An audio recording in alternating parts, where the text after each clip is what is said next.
Welcome to my channel. Today, we're diving into a captivating French thriller movie released in 2019. The Room. The story revolves around a young couple, Kate and Matt, who move into a new house and discover a hidden room. This room grants their every wish, turning their dreams into reality. However, their decision to take a child into this magical room leads to unforeseen consequences.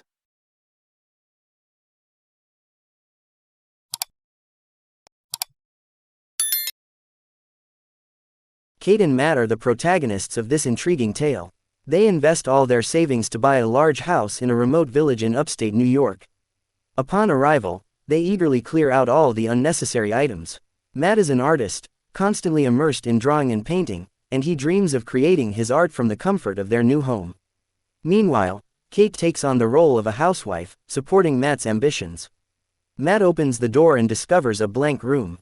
Venturing further, he finds another room in the basement filled with old wires.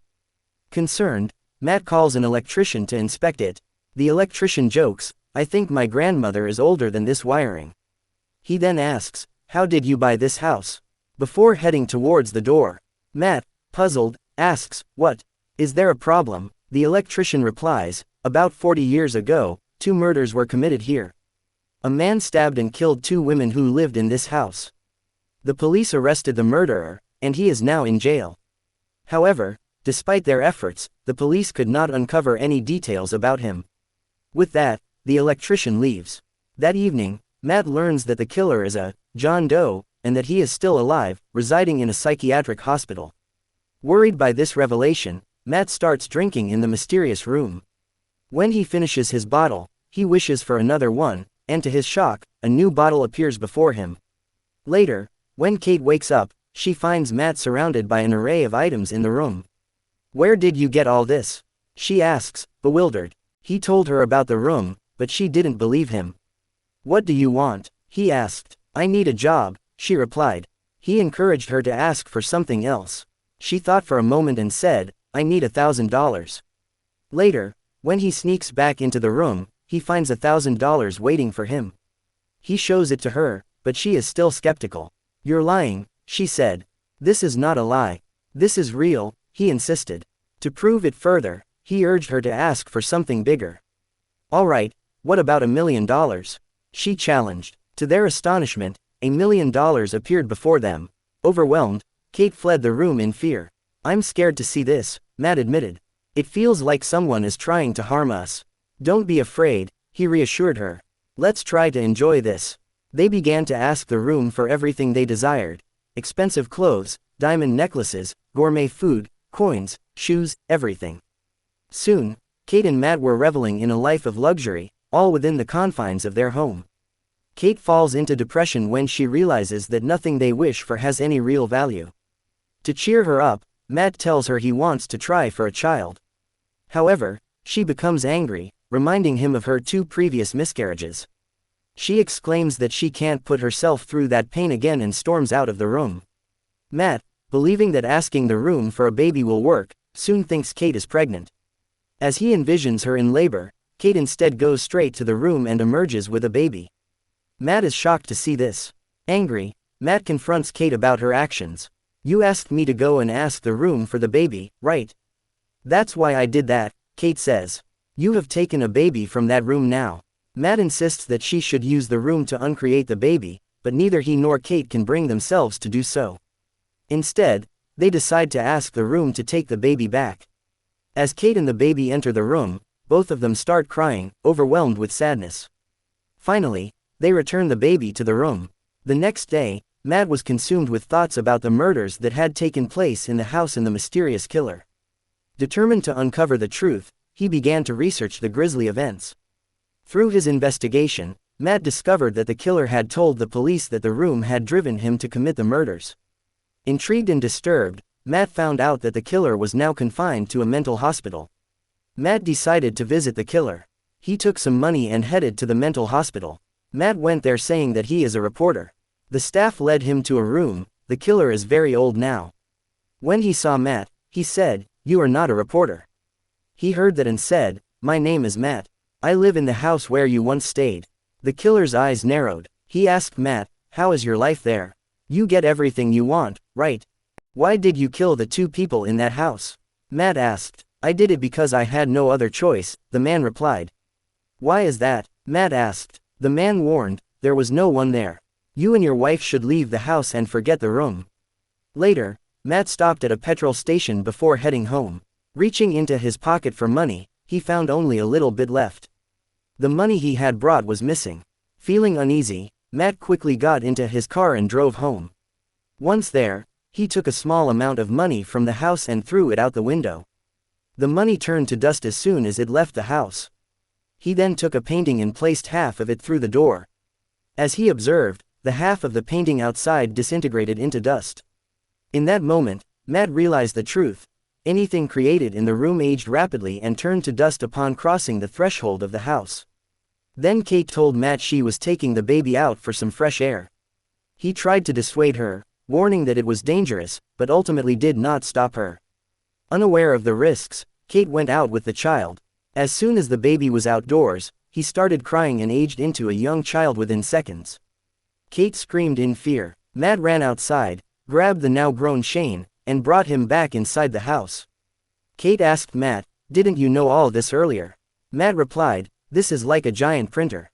Whatever we ask for, that room will give us. But we can't take anything out of this house. If we do, it will turn to dust." Kate, concerned, asked, "Isn't our son a thing?" Matt nodded, "Yes, our son is also a thing. A thing created by the room with blood and flesh." As they talked, their son, Shane, entered the room. Kate was saddened by the conversation and ran to hold him. She attempted to parent Shane, while Matt chose to ignore him. Shane grew impatient and bored since Kate would not allow him to leave the house. One day, Shane asked if he could go outside.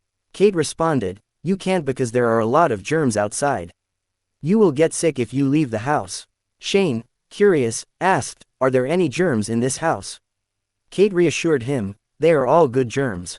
This house will protect you well." One day, Shane tried to leave without encountering two people.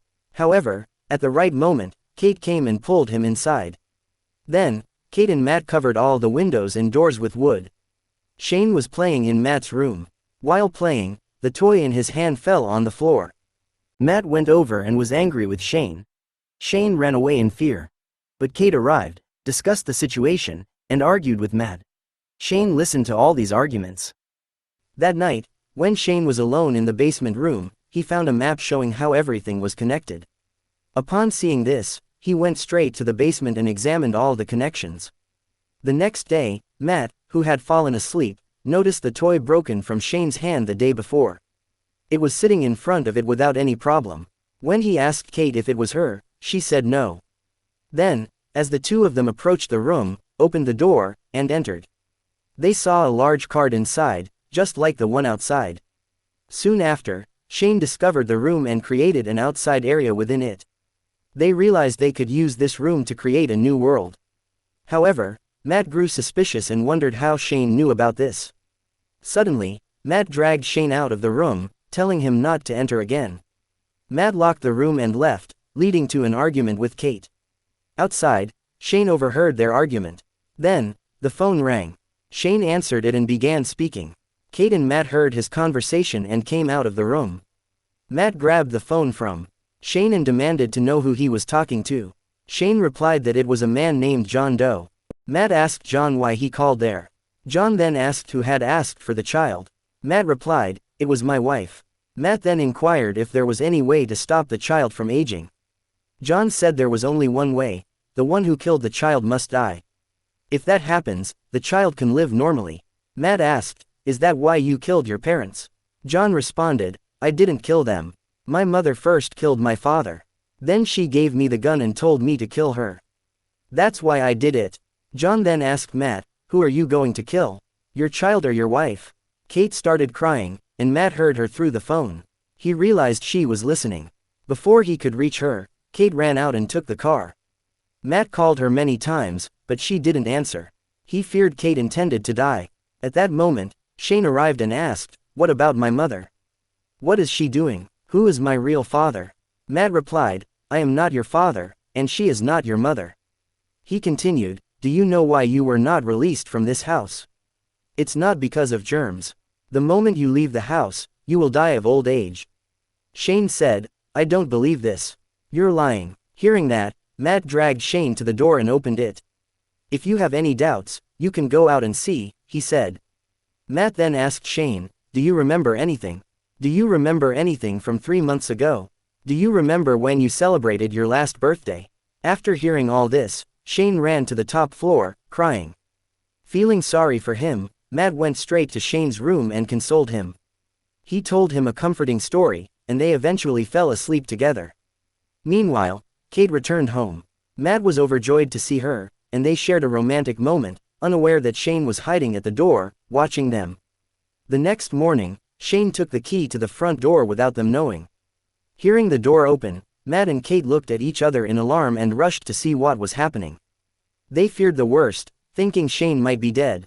But instead, they saw a teenager sitting in the next room. It was Shane, who had gone outside and transformed into a teenager.